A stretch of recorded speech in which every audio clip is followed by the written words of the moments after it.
Hi! 500,000 young people, youth, survived Woodstock 1969 because of flower power. If I had a rifle, we're not allowed to have that here in Ecuador. If I had a rifle, this would be inside the end of the rifle. I'd be holding it up in the air.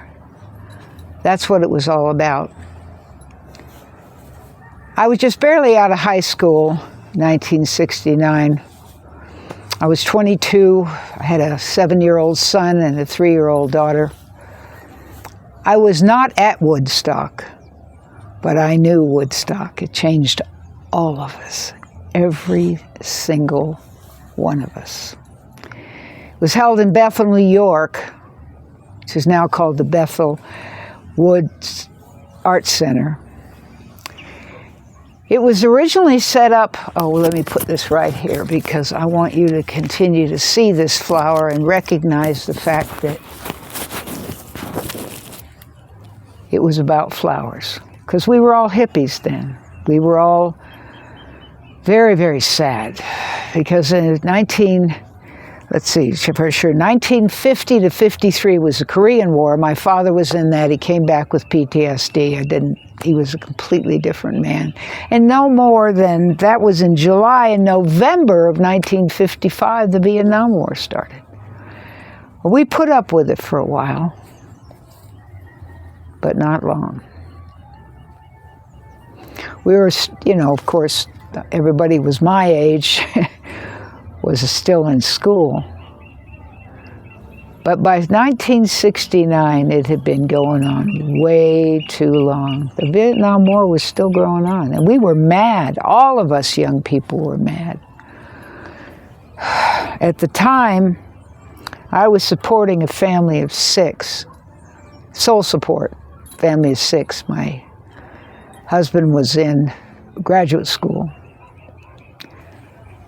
And I had the kids, and I also had 2 stepkids. So I had 2 stepkids, 2 of my own, and my husband and myself. And I, like everybody else, I'd had it. We had asked over and over and over to stop taking our 18, 19, 20-year-olds and butchering them, because that's what was happening. All of us knew it. Everybody was scared. In a lot of ways, I knew it better than a lot of people did.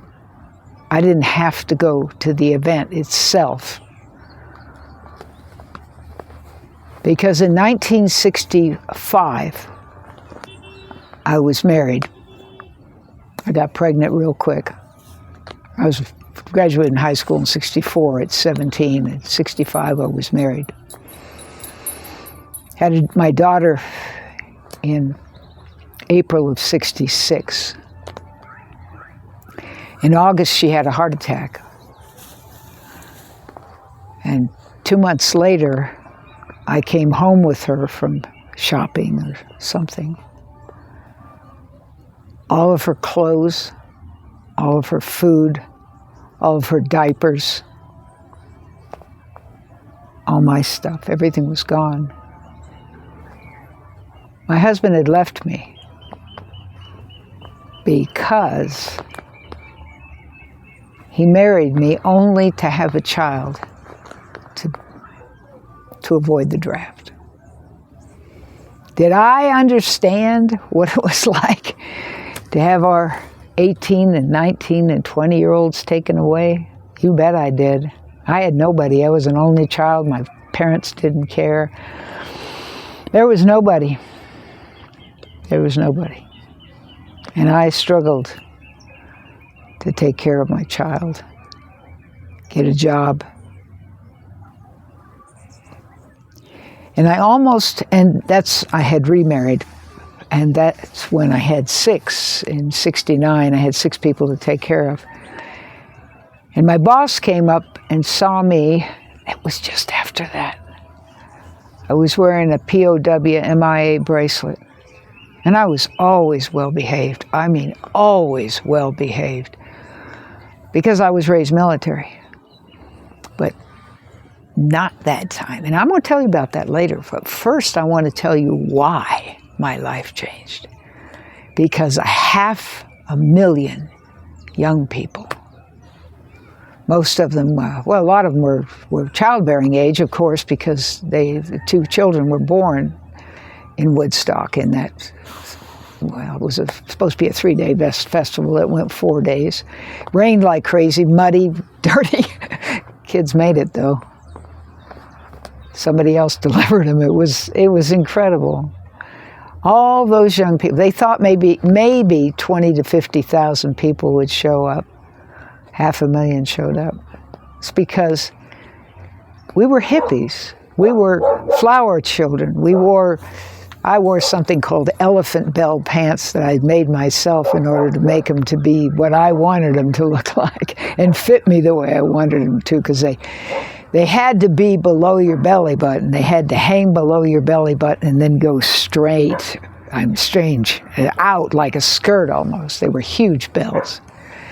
But that's what we did. We were different. We had flowers on us, and we wore tie-dyed clothes and crazy hats and paint on our faces, anything to say, we don't want the war.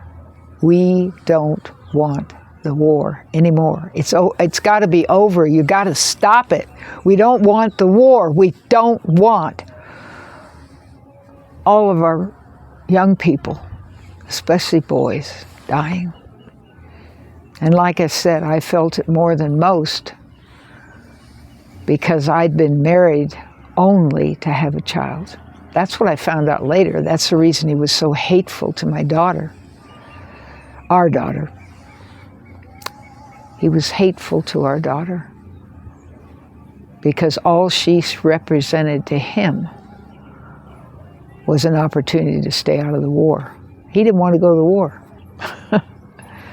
Can you imagine? He went back to his girlfriend who had 4 children already, but none of them were his. So he just went back and lived with her and took all of my stuff to her kids because he didn't want to go to the war. That's how strong we all felt about what was going on. We just didn't want to be a part of all of our young people dying for nothing. It was corporate power, just like it is today. It was all about making money, just like it is today. There was no reason to be there, just like the way we're being treated today. And I'm here today to talk to all of you because I want you to know that 500,000 young people changed history. Not just history of the war, history of music, history of our culture, history of our self-esteem, our confidence. Because of that gathering, because 500,000 young people stood up and said, no, no, no, no. I had on a bracelet. The bracelet wasn't issued until the next year. 1970, the bracelet was issued. Colonel Leland, Hildebrand was my bracelet. I wore it. I wore it to work. I was working in the Urbana Lincoln Hotel, a fancy, fancy hotel. The boss came to me and said, take it off or get fired. I said, I won't take it off. You're kidding. You're not going to take it off? He was such a grouch. He was a young man. Young, good looking, have any woman he wanted. And he knew it. And he was always dressed to the nines. What do you mean you won't take it off? I said, my dad went to the Korean War. He served in World War II. And I've got friends in the Vietnam War. I can't take it off. When I put it on, I said, I'll wear it until he comes back, whoever he is. Till he comes back, then I'll take it off. And he looked down at my wrist and said, but you've got an awful rash. It's not the way you should look serving cocktails in a cocktail lounge. I said, death is a lot worse than a rash. It reminds me, that rash reminds me that I'm not in Vietnam right now. He didn't fire me. I worked there for years longer. And I wore that bracelet. And he came back on the first plane. And I believe to this day that he came back on that first plane because I didn't take that bracelet off. Now, today, it's your turn. It's your turn. If you're listening to this and you're under 30, you got to understand the whole thing. Back then, I was 22, and we weren't supposed to trust anybody over 30 because the people over 30 were in our government, and our government was the people who were sending our young people to Vietnam and killing them, so we didn't think we'd ever reach 30. So if you're under 30, I hope you're listening to this. If you're under 40, you're a little old, but join up with the young ones and change our world. Now, today, 2016, 2026, just the same way that those did in 1969. Please, do the same thing. Now, let me tell you some more about this. We didn't just wear bell-bottom pants. We hung out together. We had condoms. We finally had the pill. We had Roe v. Wade went into effect in 1973. So at the time we didn't have abortion, but it came soon after. And I'll bet you anything Woodstock influenced that. Woodstock was peaceful. 500,000 young people gathered without enough food, without enough water, without enough bathrooms in the middle of a rainstorm for 4 days. And they were peaceful.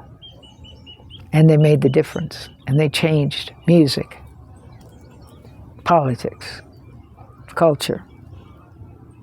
You can do it. They did it. You can do it. I know you can do it. I can't do it. Shit, I'm old. My only advocacy is complaining because you're not taking care of the earth.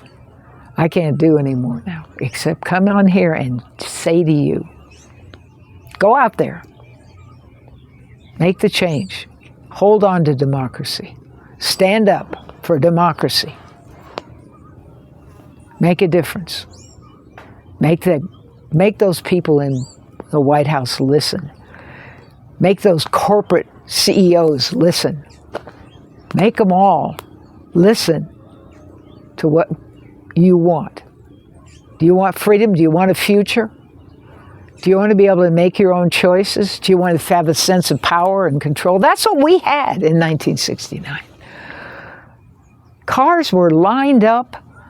Some of the people who were even supposed to perform never got in because cars started lining up Wednesday morning. The event didn't start till Friday night. Saturday, Sunday, Monday. It was supposed to be 3 days. It went on into Tuesday. Friday night was when people were supposed to show up. They sold 186 advance tickets. And when so many were there, by the time it started, they said, take the fences down. Just take them down. Let everybody in free. This is too important. And it was. I mean, many of the bands, Crosby, Stills, Nash & Young had never even played professionally before. And they played and became famous. By the time Jimi Hendrix played at the end, there were only 30 or 40,000 left. But he was great. He was great. He's always been great. And there were so many more. So many who were hardly known, and yet at the end of Woodstock, they were part of our everyday life. Their music changed the music industry. 500,000 young people changed everything in the United States and other parts of the world.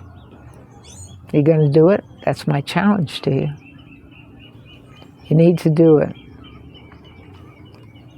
We wore used clothes. We took our old clothes and painted flowers all over them. We all wore all kinds of different colors. If we weren't at work, we were dressed as hippies because we all wanted the war to end and our young people to come home. That's what it was all about. And right now, what we all want as old folks like me is for you to have a future. You to go forward in this world. You to change what's going on. You to pay attention to our earth, respect the earth, protect the earth, do what you can to adapt to climate change and make a difference. I believe so strongly that if every person did just a little bit, everything would change just a little bit. For the better, not for the worst. This January 2026 was the hottest January on record, even with that big cold snap at the end. The hottest January on record. A friend of mine I spoke to yesterday outside of Milwaukee told me that the past week had been equal to the first week of March. It was not March. Yesterday was the 13th of February.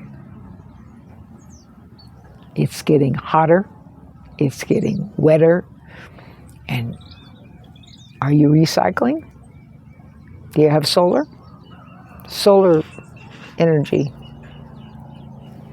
made this battery work. I am sitting under my clotheslines. You see my clotheslines there? I am sitting next to a water catchment tank. I have all kinds of tools there because we do our own. I have bananas there, and there's a workbench outside. I recycle. I make a lot of my own food and preserves.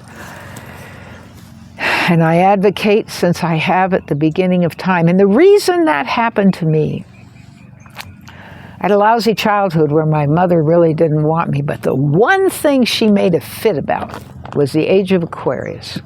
She said, "You were born in the Age of Aquarius." I don't know what that meant at first, but now I do.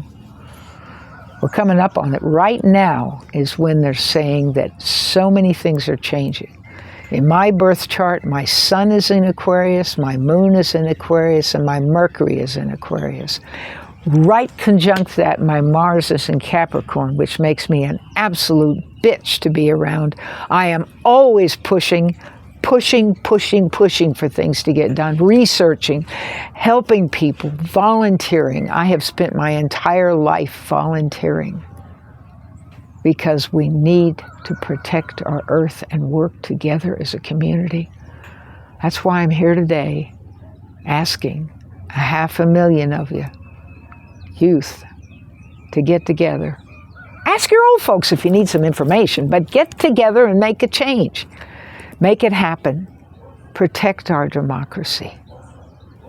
Do whatever you have to do to make sure our country is safe in this and changed, transition in the same way it was in 1969. I've looked at my notes. I didn't have to write down that I wanted to complain to you about what's all happening. I think you understand. I know that there was a research project done probably 6-7 years ago. 10,000 different youth were asked if they were worried about their future, and they said yes. I'm a retired teacher. My heart broke when COVID hit because I've been studying with Guy McPherson and Dr. John Overpeck, Dr. Guy McPherson, and both of them are have been talking about climate change the last 20-some years. I've been doing everything I could since 1962 when Rachel Carson's book came out. But one lifetime is not enough time to make a difference. My father was an organic farmer, where I was raised, born. I wasn't raised there because the military asked him to come. No, they forced him to come back in because he knows that in Roswell, New Mexico, where I was born, it was not a weather balloon. It was space junk. He held some of it. And he held some moon rocks, too, because then he went to work for NASA after 28 years in the military. The government lies. We know the government lies. I knew the government lied in 1969. And they're lying today. They are not taking care of you. They are not giving you the future that you deserve. They are breaking my heart. Because I don't want you to not have the opportunities I had. When I was young, the idea was to have a child, because they'll always do better than you do. My daughter did. I mean, I live on a farm out here. I live on a rental farm here in Ecuador, and all kinds of gardens over there, and all kinds of flowers over here, including the one that's on my neck. And backup water tank, and solar panels, and anything else I can think of. I've got everything recycled, old clothes, make a lot of clothes. I do everything. But my daughter, our daughter, is the head of a university. She's president of a university. She did better. Of course she did better. But none of my grandkids will. No way. No, because things have changed. And you could change them back. Do whatever you have to do. I'll be glad to answer any questions you might have. You want to know anything from me about what life was like before, what it's like to stand there over and over and over again and try to get people to listen for the benefit of everybody. Come together as a community. 500,000. Never an incident. 3 people died in an accident and 2 babies were born. No violence. A lot of weed, a lot of other drugs, but no violence. No violence at all. They just came together to protest the war through music. How will you protest the war? I can't wait to see. If you want any encouragement, reach down in the bottom in the directions, and my information's down there. Get a hold of me. Ask any questions you want. Just comment. I'd love to hear from you. But please, do the same thing we did when we were kids. Save our country. Thank you.